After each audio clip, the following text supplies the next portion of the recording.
Dikarenakan putusan yang bersifat win-lose atau menang kalah, penyelesaian sengketa melalui peradilan rentan menimbulkan rasa permusuhan. Atas dasar berbagai pertimbangan ini, proses litigasi kerap kali menjadi pilihan terakhir untuk menyelesaikan sengketa. Jadi, litigasi adalah pilihan terakhir dalam menyelesaikan suatu perkara. Jadi litigasi yaitu merupakan proses formal selama penyelesaian perselisihan hukum ini adik-adik. Sedangkan di non-litigasi kita bahas bahwa kelebihan penyelesaian sengketa melalui non-litigasi. Pertama, penyelesaian sengketa non-litigasi adalah proses penyelesaian sengketa melalui cara-cara di luar pengadilan yang menghasilkan kesepakatan yang bersifat win-win solution. Kelebihannya. Kelebihan kedua, kelebihan proses non-litigasi ini sifatnya rahasia atau tertutup karena proses persidangan dan hasil keputusannya tidak dipublish. Jadi bersifat tertutup, sedangkan litigasi bersifat publish atau terbuka. Masing-masing penyelesaian sengketa non-litigasi maupun litigasi memiliki karakteristik yang berbeda-beda. Hal tersebut dapat disesuaikan oleh para pihak dengan memilih lembaga penyelesaian sengketa yang paling efektif dalam menyelesaikan sengketa dan menguntungkan bagi para pihak. Di Indonesia, penyelesaian sengketa alternatif dapat dilakukan melalui suatu lembaga yang disebut BANI, Badan Arbitrasi Nasional Indonesia. Di pasal 6 Undang-Undang Arbitrasi menyebutkan pertama, sengketa atau beda pendapat perdata dapat diselesaikan oleh para pihak melalui alternatif penyelesaian sengketa yang didasarkan pada etikat baik dengan mengesampingkan penyelesaian secara litigasi di luar pengadilan. 2. Penyelesaian sengketa atau beda pendapat melalui alternatif penyelesaian sebagaimana dalam pasal 1 dalam ayat 1 diselesaikan dalam pertemuan langsung oleh para pihak dalam waktu paling lama 14 hari dan hasilnya dituangkan dalam suatu kesepakatan tertulis. 3. Dalam hal sengketa atau beda pendapat, sebagaimana dimaksud dalam ayat 2, tidak dapat diselesaikan, maka atas kesepakatan tertulis para pihak yang bersengketa atau berbeda pendapat diselesaikan melalui seseorang atau lebih penasihat ahli maupun melalui seorang mediator. Keempat, apabila para pihak tersebut dalam waktu paling lama 14 hari dengan bantuan seseorang atau lebih penasihat ahli maupun melalui seorang mediator tidak menghasilkan mencapai kata sepakat, maka para pihak dapat menghubungi sebuah lembaga arbitrasi atau lembaga alternatif penyelesaian sengketa untuk menunjuk seorang mediator atau arbiter. 5. Setelah penunjukan mediator oleh lembaga arbitrasi atau lembaga alternatif penyelesaian sengketa dalam waktu paling lambat 7 hari, usaha mediasi harus sudah dimulai. Ayat 6, usaha penyelesaian sengketa atau beda pendapat melalui mediator sebagaimana dimaksud di ayat 5 di atas dengan memegang teguh kerahasiaan dalam waktu paling lama 30 hari harus tercapai kesepakatan dalam bentuk tertulis yang ditandatangani oleh semua pihak yang terkait. 7, ayat 7, kesepakatan penyelesaian sengketa atau beda pendapat secara tertulis adalah final dan mengikat para pihak untuk dilaksanakan dengan etikat baik serta wajib didaftarkan di pengadilan negeri dalam waktu paling lama 30 hari sejak ditandatangani. Ayat 8, kesepakatan penyelesaian sengketa atau beda pendapat sebagaimana dimaksud dalam ayat 7 wajib selesai dilaksanakan dalam waktu paling lama 30 hari sejak pendaftaran. Jadi non-litigasi ini cepat ya. Sejak didaftarkan 30 hari sudah ada putusan yang wajib dilaksanakan. Oh, jadi ini non-litigasi, Pak ya? Iya, non-litigasi. Setelah kesepakatan nanti baru didaftarkan ke pengadilan bahwa ini sudah ada Nggih. izinnya gitu maksudnya ya. Nggih, nggih, Oh, nggih. siap. Nggih, nggih, Pak. Terima Nggih, kasih. nggih, matur nuwun, Mas.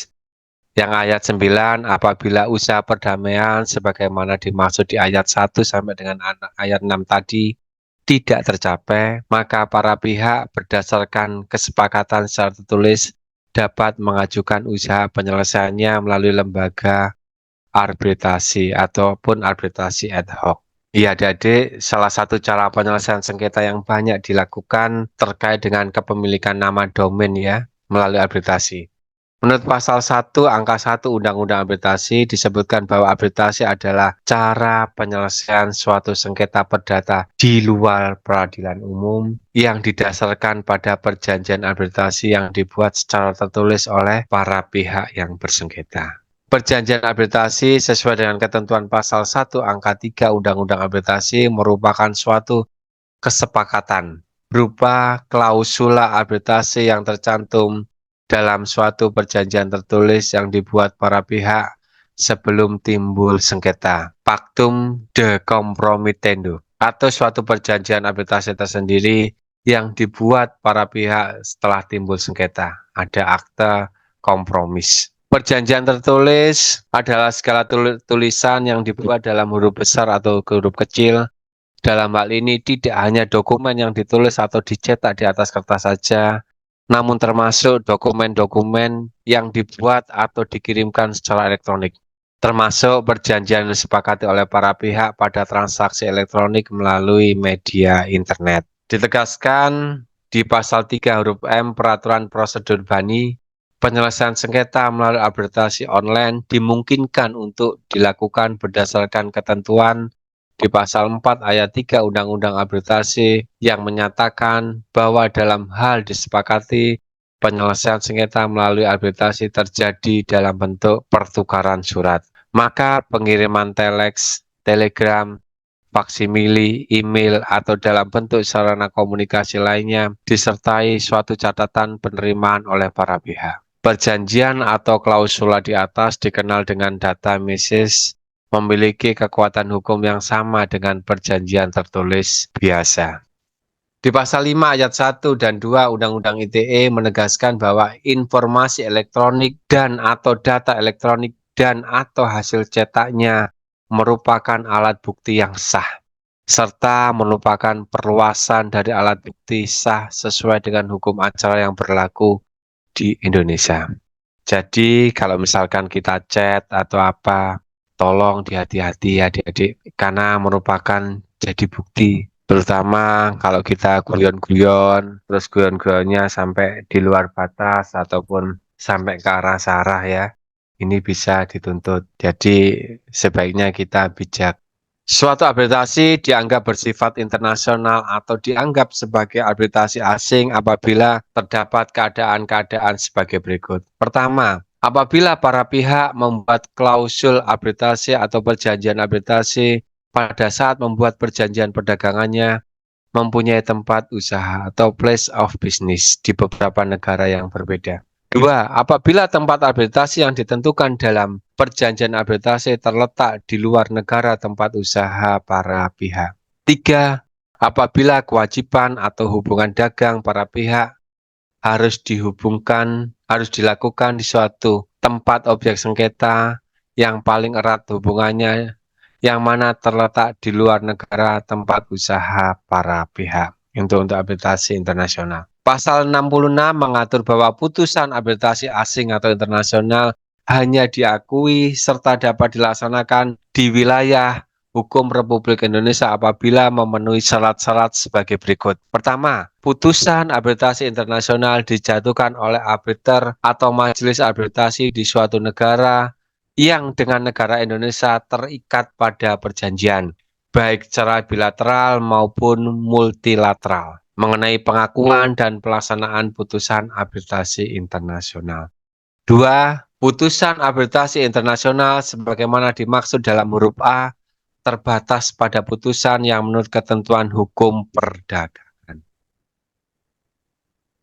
Tiga, putusan arbitrasi internasional sebagaimana dimaksud dalam huruf A hanya dapat dilaksanakan di Indonesia terbatas pada putusan yang tidak bertentangan dengan ketertiban umum. 4. Putusan arbitrasi internasional sebagaimana dimaksud dalam huruf A yang menyangkut negara Republik Indonesia sebagai salah satu pihak dalam sengketa hanya dapat dilaksanakan setelah memperoleh eksekutor dari Mahkamah Agung Republik Indonesia dan selanjutnya dilimpahkan kepada Pengadilan Negeri Jakarta Pusat. Penyelesaian sengketa bisnis kebanyakan dilaksanakan menggunakan jalur litigasi atau penyelesaian sengketa melalui proses persidangan. Penyelesaian sengketa tersebut diawali dengan pengajuan gugatan kepada Pengadilan Negeri dan diakhiri dengan putusan hakim. Namun, di samping penyelesaian sengketa melalui proses litigasi, terdapat pula penyelesaian sengketa melalui non-litigasi. Terima kasih. Barakallahu fikum.